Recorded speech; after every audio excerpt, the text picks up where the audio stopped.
So I'm going to set the valves on this one. I use these little clips, and the way they work is they you put them right on. See, when this valve goes up and down, oil comes right out through there. So I put the little clip right there. See, and that the oil hits that and it doesn't fly out over your fender. It goes down in there. I also use, I've got a half valve cover. Actually, it's a little less than a half.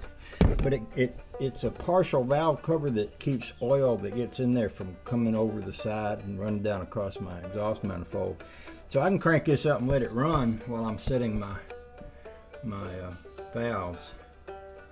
And the way I do that is I loosen each one till it clatters, and I tighten it up till it stops, and then I twist it another slight bit. They say the half, somewhere between a quarter and 3/4 of a turn, so I usually just sort of guess at that.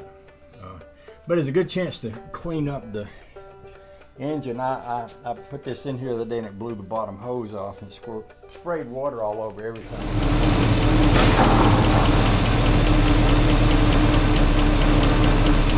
Everything was pretty nasty. I mean, that's a chrome valve cover and it doesn't look too very chrome. You can see this side, which I did yesterday, I kind of polished it up a little bit. Didn't really polish it, but washed it a little bit. So I'm probably going to get in here with a pressure washer and do the whole engine bay once I get through with everything else. But I'll go ahead and clean up that valve cover while I got it off. It's also a good time to pick out, like, you see there's a little bit of that orange gasket material right in here. It's kind of a good time to get that out while you got that off of there. So I'll stop talking now. We'll put those clips on there. We'll crank it up, let it warm up. Then we'll set the valves on it. And that's how we're going to roll. I'm going to let it warm up a little bit before I start adjusting them. I don't know what that rattling muffler situation is. I crawled under there the other day and looked at it.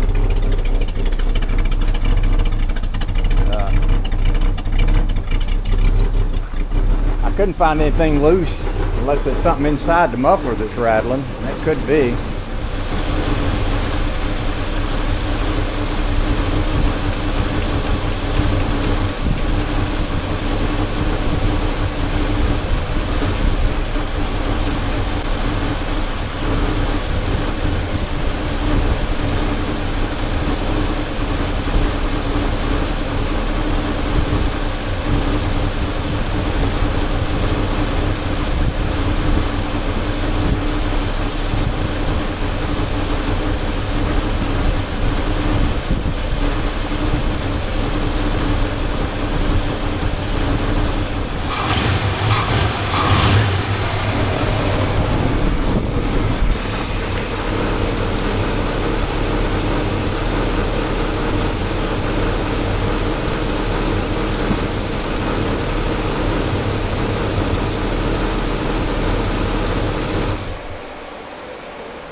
Okay then, I'll wash up this valve cover I was talking about a while ago. Use that back on there.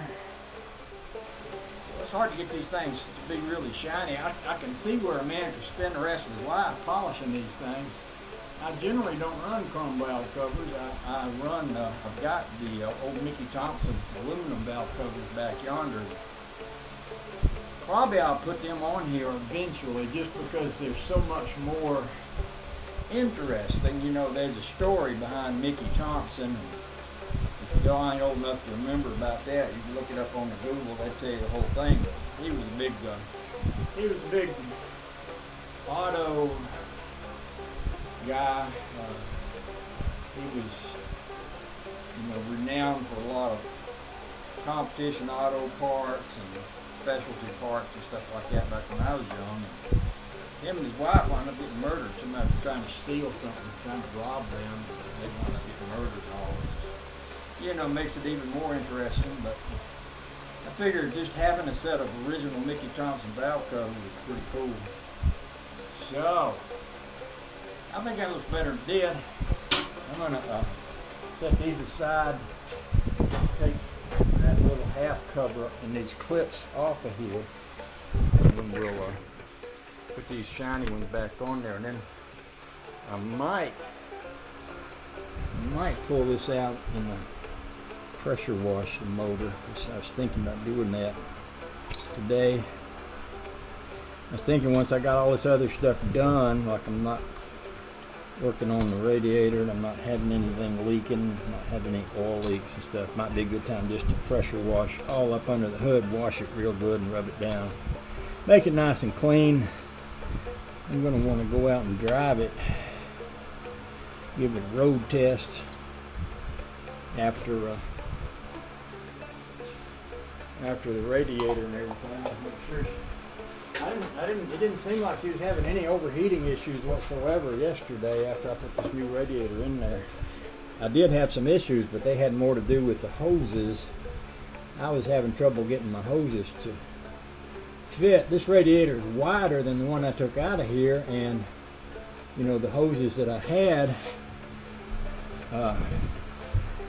they weren't wanting to fit anymore.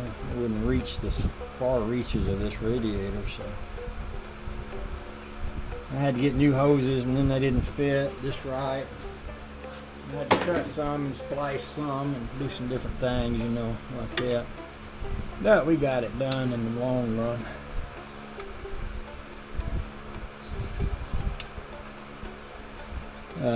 I started working on a banjo, gas can banjo the other day, and that's the other thing I want to get back to. And I'm still waiting for the fella that owns that Ford truck to come get it, the one I fixed up for him.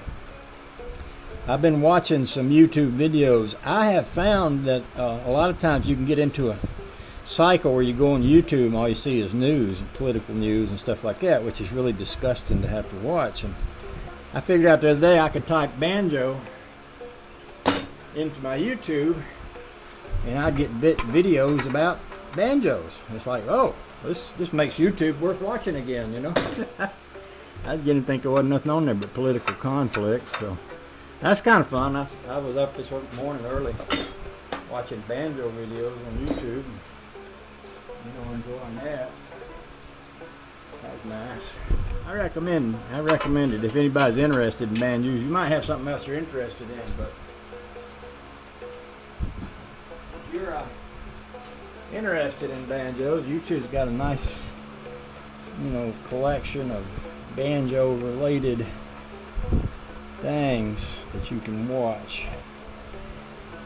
And I've been kind of wanting to play more. I was looking at a banjo that somebody swapped me for some stuff the other day, and little fretless banjo. I never played a fretless banjo, and if y'all don't know what that is, it's a banjo that don't have frets on it. And George Lowander years ago said that was the way to go. Well, I spent a little time playing that fretless banjo, and I almost started thinking maybe George was right. You know, I was really kind of enjoying playing that. Yeah, I was really kind of enjoying that. So I might want to spend more time playing fretless banjo. You know, you just never know. See, these chromium plated valve covers are hard to keep clean. I mean, every little touch leaves a mark. So that'll look a little better for a while. That'll look a little better till I get my Mickey Thompson ones cleaned up and put them on there. And then they'll look a lot better. Ow, it's still hot. Hot, hot.